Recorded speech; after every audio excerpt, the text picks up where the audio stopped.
ദൈവനാമത്തിന് മഹത്വമുണ്ടാകട്ടെ. നാം ഏറ്റവും കൂടുതൽ സ്നേഹിക്കുന്നത് ആരെയാണ്? ആരാണ് നമ്മളെ ഏറ്റവും കൂടുതൽ സ്നേഹിക്കുന്നത്? ഇതിന് ആദ്യത്തെ ചോദ്യം, അതായത് നാം ആരെയാണ് ഏറ്റവും കൂടുതൽ സ്നേഹിക്കുന്നതെന്ന് പലർക്കും പല ഉത്തരങ്ങളാണ് ശരിയായിട്ട് വരുന്നത്. എന്നാലും യഥാർത്ഥത്തിൽ നമ്മെ ഏറ്റവും കൂടുതൽ സ്നേഹിക്കുന്നത് കർത്താവായ യേശു ക്രിസ്തുവാണ്. അപ്പോൾ ഈ ചിന്ത നമുക്ക് ഉണ്ടാകുമ്പോൾ നമ്മൾ കർത്താവിനോടുള്ള ഭക്തിയും ആദരവും ഭയവും ദൈവസന്നിധി വരുമ്പോൾ ഒരു വിറയലും ഒക്കെ നമുക്കുണ്ടാകണം. ദൈവം നമ്മുടെ പിതാവാണ്, യേശു ക്രിസ്തു നമ്മളുടെ സ്നേഹിതനാണ്, ആത്മമണവാളനാണ്. അതൊക്കെ ശരിയാണെങ്കിലും കർത്താവിൻ്റെ സന്നിധിയിൽ നമ്മൾ ദൈവം ദഹിപ്പിക്കുന്ന അഗ്നിയാണ് എന്ന ചിന്തയിൽ വേണം ദൈവസന്നിധിയിൽ ആയിരിക്കുവാൻ.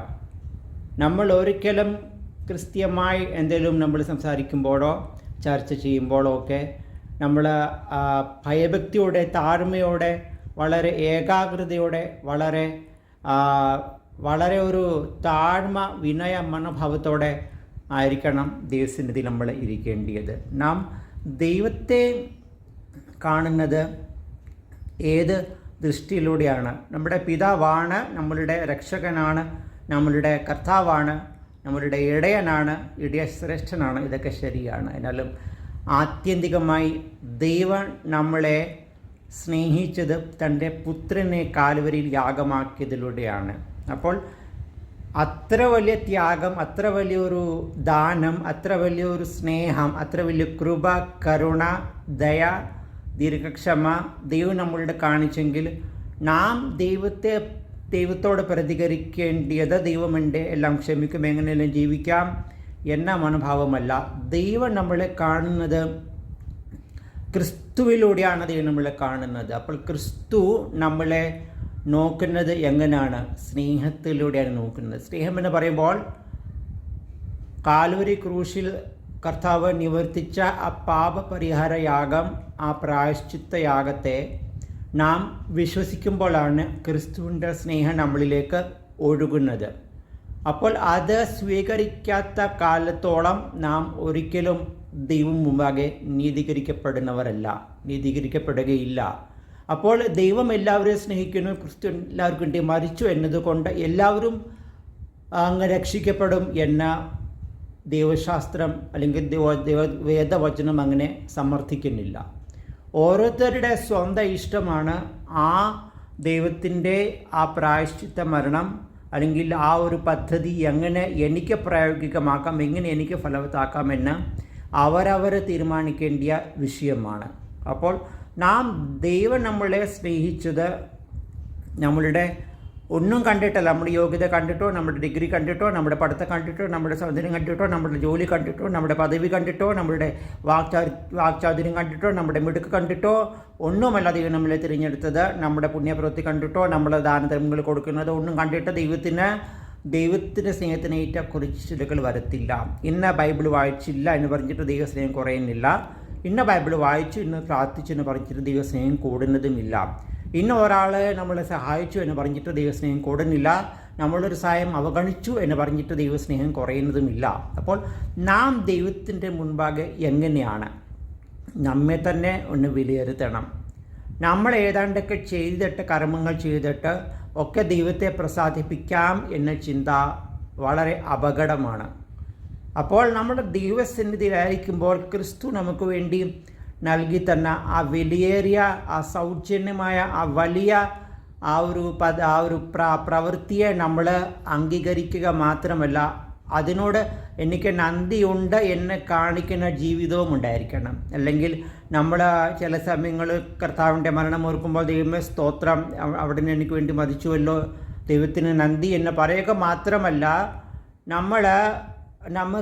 നമുക്ക് ജീവിത സാഹചര്യങ്ങളിൽ ആ സമയം ചിലപ്പോൾ നമ്മൾ വേറെ കാര്യമായിരിക്കും ചെയ്യുന്നത്. എല്ലാ 24 മണിക്കൂറും നമുക്ക് ആ ക്രൂശ് മരണം നോക്കാൻ പറ്റത്തില്ല. നമ്മൾ എന്തെല്ലാം ഒരാളോട് സംസാരിക്കുമ്പോൾ, ഒരു തീരുമാനമെടുക്കുമ്പോൾ, നമ്മളൊരു കാര്യത്തിന് പ്രതികരിക്കുമ്പോൾ, നമ്മളൊരു മറുപടി ഒരാൾക്ക് അയക്കുമ്പോൾ, അല്ലെങ്കിൽ മറുപടി സംസാരിക്കുമ്പോഴൊക്കെ ഈ ചിന്ത നമുക്ക് ഉണ്ടായിരിക്കണം. അപ്പോൾ കർത്താവ് നമുക്ക് വേണ്ടി ചെയ്ത ആ പ്രവൃത്തി, അതിനോട് നന്ദി സൂചകമായിട്ടുള്ള ജീവിതം, പ്രവൃത്തി, നടപ്പ് ഒക്കെ നമുക്ക് ഉണ്ടായിരിക്കണം. നമ്മൾ ഒരിക്കലും ചാടി കയറി ഒന്നും നമ്മൾ ചെയ്യാൻ പോകരുത്.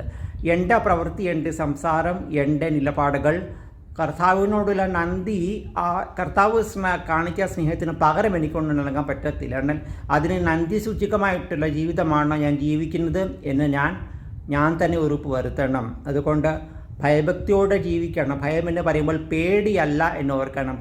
ദൈവത്തെ പേടിക്കാനുള്ള ധൈര്യത്തോടെ കൃപാസനത്തോടെ അടുത്ത് ചെല്ലുവാൻ നമുക്ക് ഒരു പ്രാഗൽഭ്യം ഉണ്ടായിരിക്കണം. പ്രാഗൽഭ്യം വേണമെങ്കിൽ മനസ്സാക്ഷി ശുദ്ധമായിരിക്കണം. നമ്മുടെ ഉള്ളിൽ കുറ്റബോധം ഉണ്ടാകാൻ പാടില്ല. ഞാൻ വിശുദ്ധനാണെന്ന് വ്യാമോഹിക്കുകയല്ല, വിശുദ്ധ ജീവിതം ജീവിച്ച് സമൂഹത്തിൽ സാക്ഷ്യം പ്രാപിച്ചവരായിരിക്കണം. അല്ലെങ്കിൽ ഞാൻ വിശുദ്ധനാണോ എന്ന് അങ്ങോട്ട് ചോദിക്കില്ല, നമുക്ക് ഉറപ്പ് വേണം. അത് കണക്ക് നമ്മുടെ ചുറ്റുപാടുള്ളവർ പറയണം, ഇവൾ ഒരു വിശുദ്ധനാണ്, വിശുദ്ധയാണ് എന്ന സാക്ഷ്യം നമുക്ക് ലഭിക്കണം. അങ്ങനെ ഉള്ളപ്പോഴാണ് നമുക്ക് ദൈവസന്നിധിയിൽ ചെല്ലുവാൻ പ്രാഗൽഭ്യം ഉണ്ടാകേണ്ടത്. സമൂഹത്തിൽ മോശപ്പെട്ട ഒരു ജീവിത നിലവാരവും പിന്നെ ദൈവത്തിൻ്റെ മുമ്പാകെ അങ്ങ് പേടിക്കൂടാതെ ചെല്ലാം എന്ന ചിന്ത വേണ്ട. നമുക്ക് യഥാർത്ഥത്തിൽ ദൈവം നമ്മളെ കാണുന്നത് അഗ്നിജ്വാലിക്കത്ത കണ്ണിലൂടെയാണ്. അപ്പോൾ ദൈവത്തിന് സകല രഹസ്യവും അറിയാം.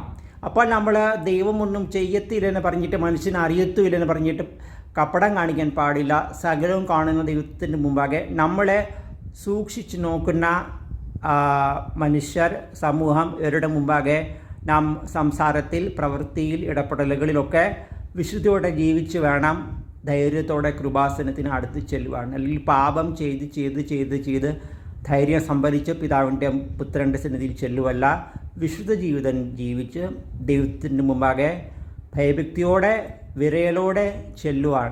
ദൈവമേ, അവിടുന്ന് എത്ര ഭയങ്കരനാണ്, അവിടുന്ന് വിശുദ്ധിയിൽ ഭയങ്കരനാണ്, എന്നെ അവിടുന്ന് സ്നേഹിച്ച കൃപയ്ക്കായി സ്തോത്രം, അങ്ങയുടെ സന്നിധിയിൽ ഞാൻ താഴ്മയോടെ വരുന്നു എന്ന മനോഭാവമാണ് നമുക്ക് ഉണ്ടായിരിക്കേണ്ടത്. അപ്പോൾ ഈ ചിന്ത നിങ്ങളെ ബലപ്പെടുത്തിട്ട് നിങ്ങൾ വിശുദ്ധ ജീവിതം ജീവിക്കുവാൻ പ്രയാസമുള്ളപ്പോഴൊക്കെ ക്രിസ്തുവിനെ ധ്യാനിക്കുക, ക്രിസ്തുവിനോട് സ്തോത്രം പറഞ്ഞ് ദൈവത്തിൻ്റെ മുമ്പാകെ നിങ്ങളെ തന്നെ ഒന്ന് കണ്ടുണർത്തുക, വചനം വായിക്കുക, അതിനകത്ത് എഴുതിയിരിക്കുന്നതൊക്കെ മനസ്സിലാക്കുക, ദൈവത്തിൻ്റെ മുമ്പാകെ നിങ്ങളെ തന്നെ ഒന്ന് ഏൽപ്പിച്ച് കൊടുക്കണം. അപ്പോൾ ഏൽപ്പിച്ച് കൊടുക്കുക എന്ന് പറയുമ്പോൾ കർത്താവ് നമ്മുടെ കർത്തൃത്വം ഏറ്റെടുക്കുകയാണ്. കർത്താവിൻ്റെ കർത്തൃത്വത്തിൽ നാം അനുസരിക്കേണ്ട പ്രധാന കാര്യം, കർത്താവിനെ ഗുരുവിനെ പോലെ ആകുന്നത് ശിഷ്യന് മതി എന്ന് കർത്താവ് പറയുവാൻ ഇടയായി.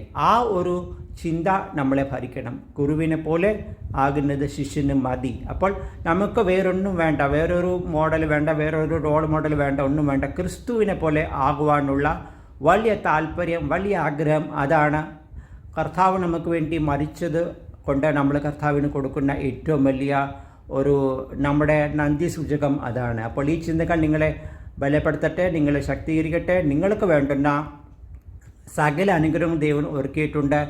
ദൈവം മുമ്പാകെ ഭയഭക്തിയോടെ ജീവിക്കുക. ദൈവം ആർക്കും കടക്കാരനല്ല, ദൈവം ആർക്കും ബാധ്യതയല്ല, ദൈവമാണ് സകലവും നിയന്ത്രിക്കുന്നത്. പക്ഷേ ദൈവം ഫ്രീ ആയിട്ട് ഒരു വ്യവസ്ഥയുമില്ലാതെ ഒന്നും കൊടുക്കത്തില്ല. നമ്മൾ ചിലത് പാലിക്കുമ്പോൾ ദൈവം അത് നമ്മൾക്ക് നൽകും. നമ്മുടെ പ്രവൃത്തി കൊണ്ടുള്ള അതല്ല, എന്നാലും നമ്മൾ ഒരു കാര്യങ്ങൾ നമ്മൾ ചെയ്യുമ്പോഴാണ് ദൈവം അതിന് മറുപടിയായി, പ്രാർത്ഥിക്കുമ്പോഴാണ് ദൈവം ഉത്തരം നൽകുന്നത്. അല്ലെങ്കിൽ ദൈവത്തിന് എല്ലാം അറിയാൻ പ്രാർത്ഥിക്കേണ്ട എന്നല്ല, വിശ്വസിക്കുമ്പോഴാണ് ദൈവം പ്രവർത്തിക്കുന്നത്. എനിക്ക് വിശ്വാസമില്ല, ദൈവത്തിന് ഇതുണ്ടെങ്കിൽ തരട്ടെ, ഞാൻ എടുക്കാം, അങ്ങനല്ല. വിശ്വാസവും പ്രാർത്ഥനയും വളരെ ആവശ്യമാണ്. ആ ഒരു മനോഭാവം നമ്മൾക്ക് എല്ലായ്പ്പോഴും ഉണ്ടായിരിക്കട്ടെ. ദൈവത്തിൻ്റെ നാമം നമ്മളിലൂടെ മഹത്വപ്പെടട്ടെ. നമുക്ക് നന്ദി സൂചകമായി നന്ദിയുള്ളവരായി സ്തോത്രം അർപ്പിച്ച് ദൈവത്തോട് കൃതജ്ഞതയുള്ളവരായി ജീവിക്കാം. നമ്മുടെ ജീവിതം അത് വെളിപ്പെടുത്തട്ടെ. ഈ വചനങ്ങൾ നിങ്ങളെ അനുഗ്രഹിക്കട്ടെ. ദൈവത്തിന് സ്തോത്രം. ആമേൻ. ഹല്ലേലൂയ.